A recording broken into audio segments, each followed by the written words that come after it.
Hello and welcome back. I'm Arumba. Thank you for joining me. Let's play another episode of the Ireland Arumba's Assay. So we're going to play out this bankruptcy. I had a lot of people who suggested that we should keep going a little bit, and I am more than happy to play this one a little bit longer.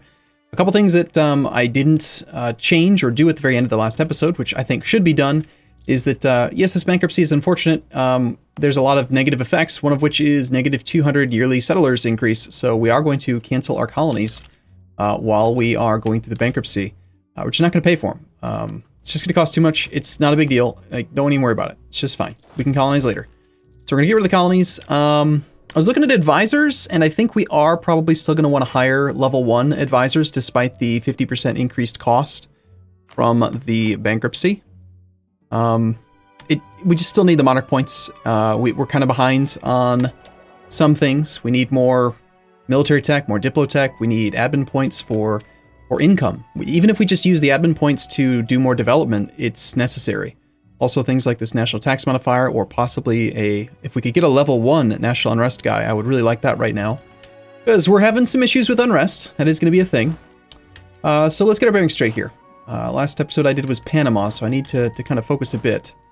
Alright, so we've got this guy. He's a 1-1-1. We have an admiral who is no longer allowed to privateer in Genoa. Because we did cancel the fleet basing in France. So we have an option here. We could try to improve relations with somebody, and the thing about fleet basing is that it's based on the development of the overlord. So you want to find like it's either development or total number of provinces with a sea tile access. I'm not sure, but like if we could make the Pope like us, for example, the fleet basing rights from him would be far, far less. Or Tlemcen, for example. You just need one port, and that gives you access to, like, everything. The likelihood of us finding someone that's going to do it relatively easy is pretty low, though. So I think for now, we'll just send these ships back home. And someone had asked a question as well, like, is it better to protect trade in the North Sea, or is it better to privateer? Well, let me explain why it's much better in this case to privateer. First off, we did the math in a previous episode where we took the total value in the node and divided the total value into the total trade power in the node to determine the effective power of our ships, right? The more money there is with the lesser amount of trade power, the more every point of trade power our ships is worth as a direct translation into ducats. So you could do the same thing with your actual trade node, right? You could say 8.19 divided by the total trade power in the node, 378.3, and that gives us a ratio of 0.0216, right? The next best one that we're going to look at is probably going to be maybe the Champagne node or the English Channel node, right? So 22.7 divided by the 545 that's there, and let's take a look at Champagne, 20.69 divided by 484.6. So in this case, at this exact moment, the Champagne node is better by a factor of about 2 over protecting trade in our home node. Now, there's another factor that you got to consider, though, and that is that you're going to have a multiplier on your trade based on how many transfers you have from other merchants and any other ideas that you have. But the other thing you've got to consider that's different from protecting trade is that bonus you get based on who has the most control. The largest trade power share in the node makes privateers 46.1% more efficient here. So that's effectively giving you 46% more boats or 46% more trade power from those boats. So in general, unless you can dominate the node, you're probably going to find privateering is going to be a better way to make money in this case. Now, one thing to consider is that we had been steering towards Genoa last month, which we're going to now reverse and steer in this direction because it just makes sense. And also, I wanted to move a merchant. I did fail to recall that this, without having any merchants here at all, these little derps are forcing all the money to go this way, that is going to go this way. But without having a merchant here, we are losing 0.75 ducats towards the Bordeaux node. So we're going to grab the merchant that's over in Wien and have him not do that, and instead have him go over to the Gulf of St. Lawrence. And he will transfer Saxony, North Sea, Champagne, Rhineland, Wien. Okay, he will transfer here in a few months. Okay, so, sorry, just 1 second, just closing some of my calculators. We're gonna bring the ships home for now. Let's have them privateer in Sevilla for this month. They should be able to do it. Just so we get a little bit of cash. Alliance is breaking with the Commonwealth. -4 reasons due to Ireland being bankrupt, Irish army strength, not same religion, navy strength, diplomatic reputation, etc. Might be a good idea to top off relations with this guy. We already are. Let's offer military access for the extra 10 opinion. That should bring the reason down to just -1, and next month we should improve enough to hopefully keep them. We got a lot of people who are a lot stronger than us. We still have one relationship over their limit, and we do still need to... can we turn off that policy? No, never did turn on a policy. Thinking of a different save. Okay. Now here's... oh, this is kind of even more ridiculous, though. Like, if you're trying to min-max like a click like this, privateer income doesn't count for your total trade income. Total trade income determines the strength of the burghers' interaction. So there's certain situations where you actually would want to protect trade for 1 month at a lower total income amount just to inflate your trade income before doing a ask for contribution interaction. Just a side thought that I just had here. Do not want a level 3 half-price advisor. I mean, at least we're making a little bit of cash for the moment. We're going to have to play on speed 4, I think, to actually get through this bankruptcy in a reasonable time frame. All right, empty words. The Edict of Tolerance proclaimed by blah, blah, blah. Lose some monarch points and... get unrest everywhere and some rebels, or just lose some monarch points. Well, you can't go below -100, so we're only losing, like, less than 10 of each. That's not true at all. Apparently you can go below -100. I didn't know that was possible. It's kind of interesting, actually, how this got capped and this did not. Weird. But we can do a church power edict, which we most definitely are going to be doing national unrest right now. We just have so much unrest that we need to deal with. And since we have a difficulty right now with using our troops with low morale, we definitely don't want to be fighting anybody right now. All right, so last month from privateering, we only got 0.4 ducats because it's not a very good node. Now that we are correctly steering in this direction, let's check and see if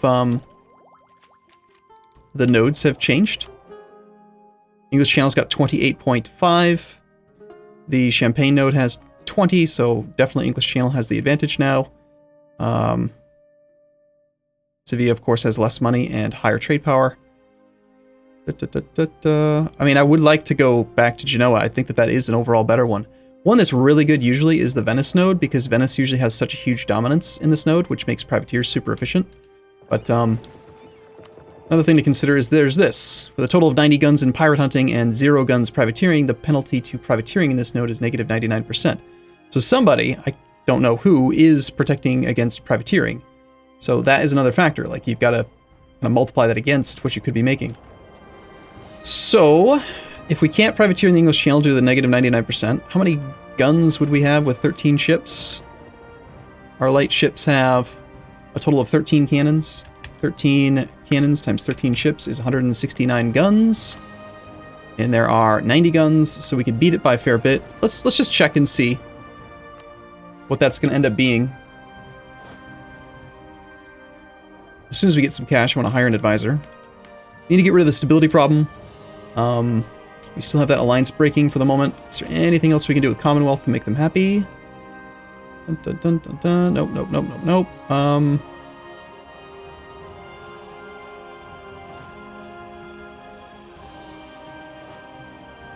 Okay, unrest is 60%. We got separatists in Cornwall. They are in about 4 years. We've got people in our subject lands. All right, Cornwall. We are trying to put that down. I think we're actively converting here, or were we not? We were not. We have a missionary here who has -80% in Hull. Okay, that's probably not a good location to try to convert then, is it?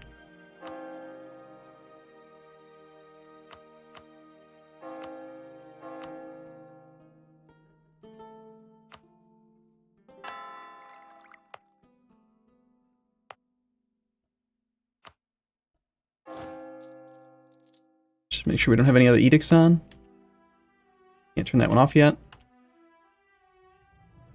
Someone had also suggested, well, why don't you just move your trade capital to the English Channel? And the answer is that we only have 5% control here. If we tried to move our trade capital here, we're not going to make any more money than we're making right now. Like, we basically have dominance of a crap node, or we could have no control of a really a superior node. And in this case, it's definitely better to have dominance of a crap node than to be the 5% player in a weaker one. Oh, they actually broke the alliance. All right, that's fine. I mean, I never really expected Commonwealth to help us with much, personally. I thought maybe we could use them against Denmark, but I didn't really see a practical reason for that alliance. Okay, well, I really want a national unrest guy, but we'll settle for one of these fellas. We got negative stab, we got the religious unity problem. We're very intolerant, like super intolerant of wrong religion because of the Test Act, the Blasphemy Act, the Conventicle Act. I didn't notice this earlier because it hadn't really been a factor, but note to players, just in general, those acts that you can pass as a decision, be very cautious about those. It's not worth taking one effective, like, global unrest for tolerance just for whatever the minor perks are. I almost always ignore those because of this exact reason. Like we just have so many penalties due to this wrong religion because we're so intolerant. Sure, it gives us a little bit of extra missionary strength, but it's really tough to counteract when you're going through a period of crisis. All right, so we can't integrate while we are doing the bankruptcy, but as soon as we get positive points, we'll start doing that. No longer increased offensive. Restriction on foreign merchants is now gone. Higher price is 33 here. We could hire a military guy right now. I care more about the diplo points though. Let's save for one more month. And it looks like we are still paying the extra diplomatic relationship slot because of the royal marriage with the Commonwealth, which we can't break for free without taking a stab hit, so we're just having to sit on that. Is there any relationship we could actually dump right now? Not easily. In theory, we could rival France, and then we could break our relationship with them by having them as a rival. We'd be allowed to annul the royal marriage. But that's just gonna get us one diplo point per month, and the problem is that we do need somebody to defend us. Otherwise, you know, England could attack, for example. I think I just need to let some time run. I'm not going to worry about setting a rival just yet. We have Rebel Uprising. The Cornish separatists are that percent. So it used to be that with bankruptcy, you lost 100% morale. Now you only lose 50%. We're sitting at full maintenance, and we're going to stay at full maintenance because it's pretty likely we're going to have to fight somebody. We can still hire a lot more troops, and we're probably going to need some more men to put down the unrest and rebellion when it comes. Just by having more infantry, for example, we can put down more unrest per province. So we will start training more infantry. We're going to go down to like a bare bones army, just pure infantry. I'm not going to train any cannons, any cav. There's another conversion done there. Next conversion that we can do is Kildara, which is also part of that same state, which is ideal. And this one we can now turn off, save a little bit of cash. All right, let's just check and see how long this bankruptcy is going to last. Lasts until December of 58. All right, so I've only played for 1 year. I'm going to just try to leave the game unpaused, and we're going to power through the bankruptcy and just kind of see where it ends up. Irish Canada cedes land to Lenape. So that would be our subject who lost their war because they foolishly tried to colonize, or somebody tried to colonize adjacent to them before this guy was strong enough to actually win. Not a big deal. We won't worry about it. And of course, now the natives are going to pass the tech around over and over. Just sort of annoying. Benefits of scutage is fine. Let's get another infantry going here and here. We will eventually pick up a military advisor, but for now, I would prefer to be doing other stuff. Let's go ahead and take... Prestigious conversions would be really handy right now. We're going to get prestige per conversion we do, which will bring us back up from -0. Or sorry, -94. Welsh peasants don't matter. It's a mothballed fort, which is really stupid of our subject. But all that's going to do is raise autonomy in the province, and when we finish integration, it's going to reset the autonomy to a specific number anyway, so there's literally zero reason to protect our subject here. All right, the fear of crypto Catholics. Gain church power at the cost of admin. gain less tolerance of heretics, more church power, or gain some admin points at the cost of church power and national unrest. We're only at 19 church power anyway. I don't want the national unrest. I do want the administrative points, though, to buy back stability. Cost to purchase stability is going to be pretty high. Tolerant society. Is tolerant society again? No expiration due to the... this is the part of the religious disaster, isn't it? Yeah, that's unfortunate.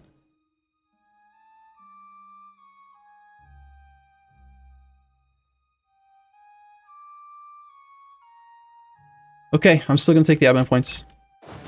I don't like the idea of the national unrest, but I don't care, right? Like, we're going to buy up that stability if we can. Even if we have to pay 181, we have to get that stab up. -1 stab is 2 global unrest. And the longer we sit here, the more likely we are to have serious rebellion. Right. Fear of crypto-Catholics, negative stability. Controlled by the clergy is helping. Intolerance, separatism. These other disasters can't actually be a problem just yet. Nobles were upset briefly, but they're okay now. We don't want to piss anyone off while we're bankrupt. That'd be just a bad idea, I think. Okay. I keep on saying I'm going to unpause, but then I, keep it going. Alright, we will pick up a Morale of Armies Advisor because we definitely need to add more morale to offset our bankruptcy. And then now every month we can, we're just going to train infantry. Just train infantry and bloat that number. And even though we're bankrupt, the... Nice, C3 prestige is great. Even though we're bankrupt, the AI is not going to want to attack us if they see that we have a lot of troops. So just by bloating our actual troop count, we are protecting ourselves.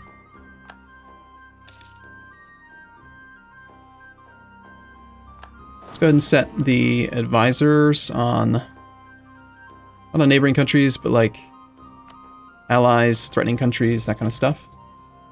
Kind of unfortunate pausing our integration this way. I probably would have done it better if I had been playing longer, but soon we'll finish that integration. We're at 69% out of just a few points. So note to self, or note to player, like, it would have been better to complete the integration before we worry about doing the bankruptcy. I just kind of rushed it at the end because I wanted to wrap up that one. All right, so we have Cornish separatists. Now we also have these ridiculous English separatists, a 36 stack, which is going to be awful. We really can't afford to do this. We're not going to cede land to England, but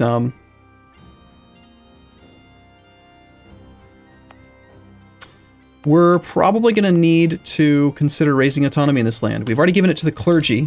Should have done it earlier as well, which means that the autonomy won't matter for income, which is the main thing we need. I should have raised autonomy earlier, definitely.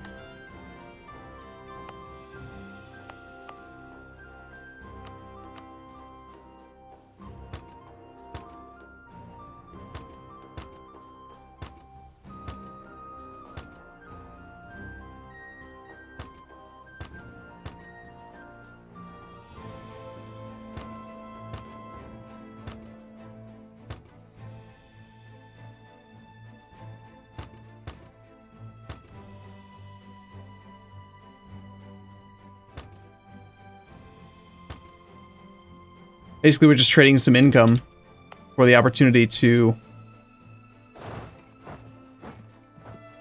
not have them rebel. I mean, that's like literally what raising autonomy does, but you know what I'm saying.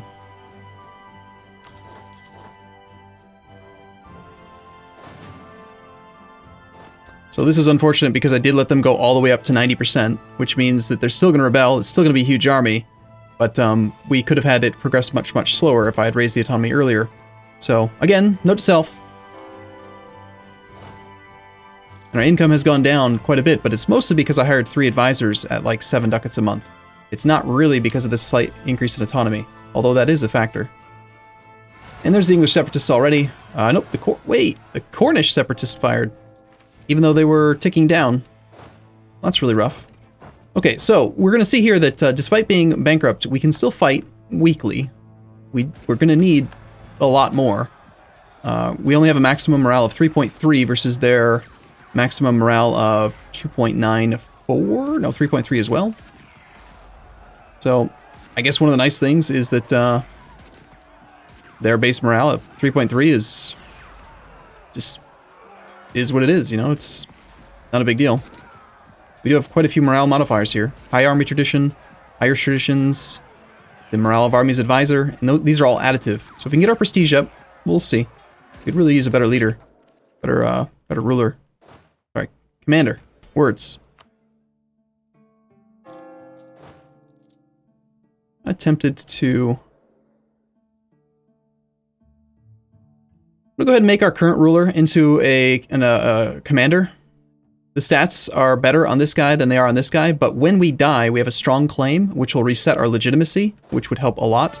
So if he were to die, I wouldn't be too upset. Not to mention, he just became a 251, which is pretty damn good. Don't want to spend any money on reinforcing, just want to kind of do it slowly over time, so let's get rid of that. And the English separatists have a 20% chance of firing every single month, which means that they're going to fire very, very soon. 2.7 prestige.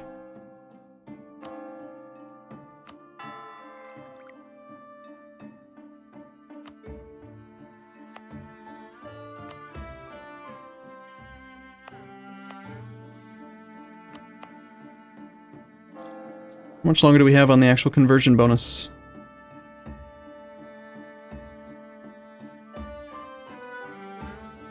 Do we even still have it, or are we just actually able to convert that fast? We have religious zeal, we do. Okay, religious zeal, which one are you? Expires in 1558. So we have 3 years left to try to stabilize the country's religious unity. And to get rid of the actual religious turmoil, we need to have unity at 90%. Okay.